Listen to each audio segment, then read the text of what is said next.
My name is Dr. Ramsey from Oxford, ambassador for Universal Peace Federation, and one of the members of the Muslim Council of Britain. I would like to say you are doing an excellent job. God bless you.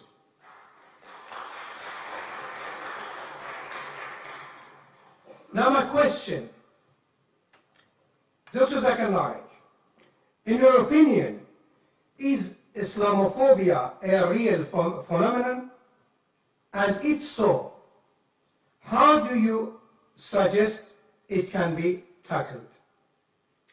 Does the responsibility lies with the Muslim community, or should Western society be doing more to breach this barrier of fear? I'm talking about the fear. All phobias are fear of unknown. Thank you. The brother asked a very good question, that is Islamophobia a real phenomena? How should it be tackled? Is it the responsibility of the Muslim community to do it? Yes, there is Islamophobia, especially in this 21st century. And as I mentioned in my speech, I believe one of the major reasons for this Islamophobia is the media. And I said in my speech that the media spreads several misconceptions about this religion of Islam. I do agree it is the duty of us Muslims that we should spread the true teachings of Islam. I am aware that there are black sheep in the Muslim community. I am not saying all Muslims are 100% pious, all are good. There are black sheep in every community, including Islam. What does the media do? They pick up the black sheep of the Muslim community and they portray on the media as though they're exemplary Muslims. What we have to do is we have to portray the right teachings of Quran and the sayings of the Prophet Muhammad, peace be upon him. And if any Muslim is involved in doing acts which are against the religion of Islam, which are acts of terrorism, killing of innocent human beings, it is the duty of us Muslims that we should tell such people it is haram. There are some people who are being misguided and they are being brainwashed into saying that killing innocent human being is part of Islam. You will get reward. It's our duty as the mainstream Muslims to try and convey the right message of Islam and prevent such Muslims from being misguided. That's point number one. Point number two, it's our duty to tell the government of the country where you're living that Islam is a peaceful religion. And what I believe that Muslims should be part of the solution, they should not be part of the problem. The government should not think that Muslims are part of the problem, they should think Muslims are part of the solution. And that's the advice I even give to the police of India and the police of Bombay, and I interact with the police force very often. And I tell them that just for a few should take the Muslims in confidence. And the best is to have an interaction. I have addressed many police officers from very different countries, and we should try and have a question and answer session and remove the misconception in their mind and prove to them that Islam is one of the most tolerant religion, it's a peaceful religion, and if you know the teaching of Islam, surely the least person that you'll have to fear is fear a true Muslim. I'm not talking about the black sheep of the Muslim community. Hope that answers the question.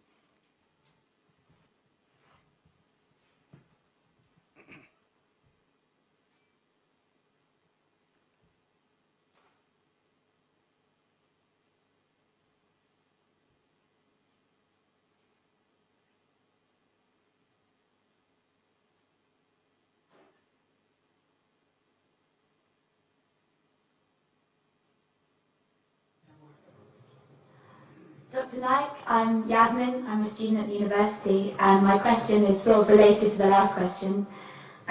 You talked about you wanted to come to the UK because you wanted to reach out to Muslims who you felt that the government were not able to reach out to. And I wondered why, in your opinion, you felt that the government were failing in this way to reach out to Muslims in Britain. Thank you. Sister asked the question that I wanted to come to UK to reach out to those Muslims who the government could not reach out. Sister, there's a slight confusion. I said Charles Farr, the Director General of the Office of Security and Counter-Terrorism felt that I could reach out to those Muslims who the government could not reach out to. He felt that, not me.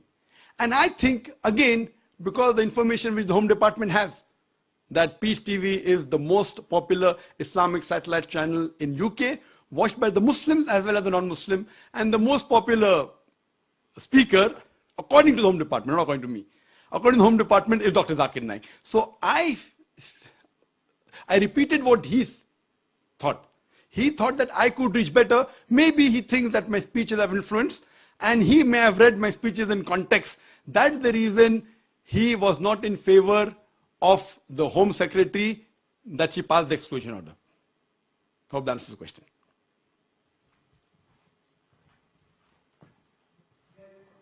Do you think that he has a point? Do you think that,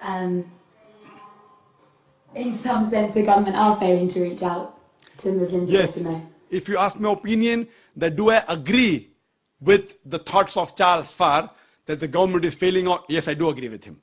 I do agree because, as I said in my earlier answer, that the government should not think that Muslims are part of the problem. The government should think that Muslims are part of the solution.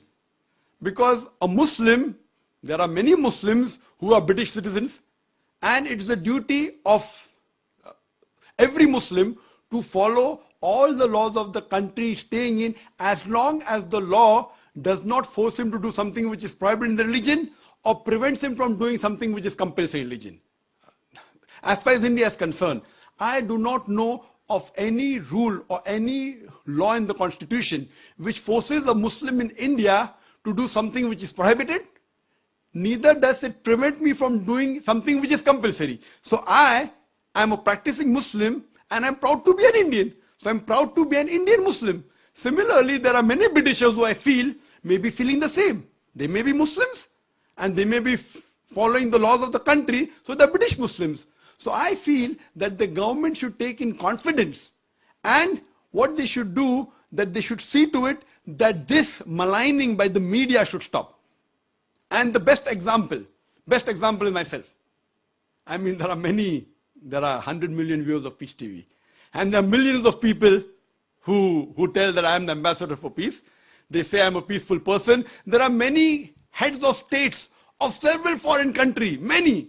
They have called me at the state guests. So do you mean to say all these state guests of several countries, the president, the prime minister, the king, the sheikh, they meet me, they have dinner. Do you mean to say they're meeting a person who is promoting terrorism? A person who spreads hate? So what I'm saying, that this is all again manipulated by the media. So the government should not fall prey to the media and take any decision hastily. What they should do, they should give a chance for the person to clarify. And then I'm sure that most of the misconception will be removed, and I'm sure that UK would be a more peaceful country to live in. Hope that answers the question.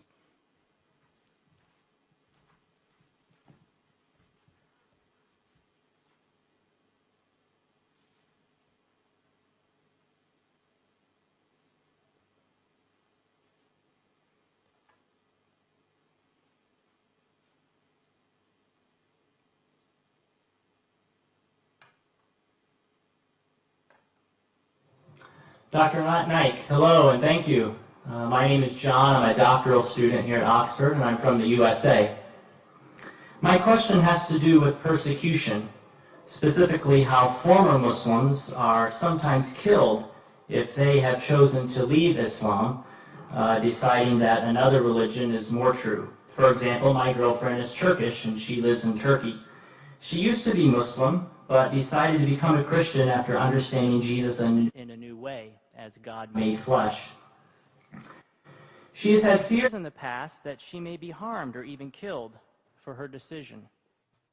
In light of the recent attention to this matter in Pakistan with Miss Bibi and the blasphemy laws, my question is this: what are you doing, or what do you plan to do, to educate Muslims that if someone chooses to leave Islam, that person should not be killed?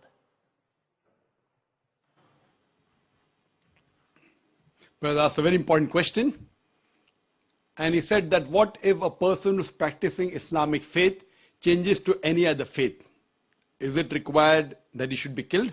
And all these articles that came about me, a preacher of hate, one of the point was that Dr. Zakir prescribes death penalty for those Muslims who leave their faith and they profess any other faith. Again, these reports were out of context. They took up a portion of my speech where I said that many scholars say that a Muslim who leaves this faith and professes any other religion, death penalty is the punishment. But I went on to further say that death penalty is not a standard punishment for any Muslim who leaves this faith and professes any other religion. I gave the example that one during the time of the Prophet Muhammad, peace be upon him, there was a Muslim who converted to another faith and had done some wrong deeds for which the Prophet had told they should be put to death. But later on, when Hazrat Usman, may Allah be pleased with him, he approached the Prophet and said that the man should be forgiven. The Prophet pardoned him. This incident proves that death penalty is not the standard rule for any Muslim who changes his faith. If he does some act which requires to be punished by death, depending upon the act he has done. But according to Islam and according to Prophet Muhammad, peace be upon him, according to me, death penalty is not the standard rule for any Muslim who changes his faith and professes any other religion.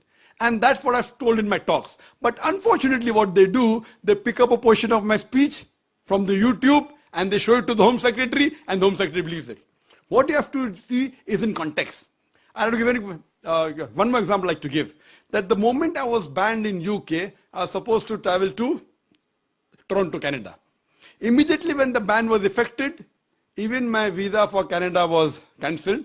They also had a 5-year visa. And I heard on the Toronto news, it says, here the preacher of the preacher of hate. Hear what he says. And then they show my clipping. That when you beat your wife, don't beat on the face, point number 1. When you beat, you should not leave a mark on the body. Finish. Now they are showing a clipping, a portion of my answer. Anyone who hears these two statements, when you beat your wife, don't beat on the face.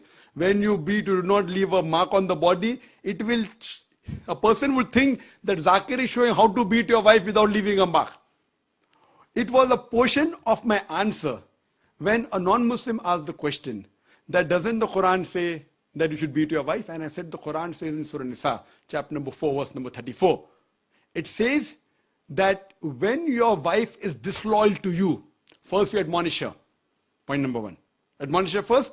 Then you stop talking to her. Then stop sharing her bed. Then you can beat her lightly. The Arabic word is daraba. And when someone asked Ibn Abbas, may Allah be pleased with him, the companion of the Prophet, he said it means like beating with a toothbrush. And further the commentary says, so the Prophet said, when you beat your wife, you should not beat on the face, point number 1. Beat her in such a way that there's no mark left on the body. So this part was shown, and I continued. Islam and Quran never suggest wife bashing. It means you should beat with the toothbrush lightly. In modern terminology, I said beating with a handkerchief. Just a symbolic beating, such that you don't beat on the face, even the symbolic beating, and don't beat in a way in which there's no mark left on the body. That means it's an admonition. It's just a symbolic beating. So they cut off all the portion and show only 2 sentences of mine, and they promote that Zakir is a person who's against women. So these things were also done regarding the death penalty for a person who changes the faith from Islam. But as I told you, in Islam, the standard rule is not death penalty for a Muslim who changes his faith to any other religion. Hope that answers the question.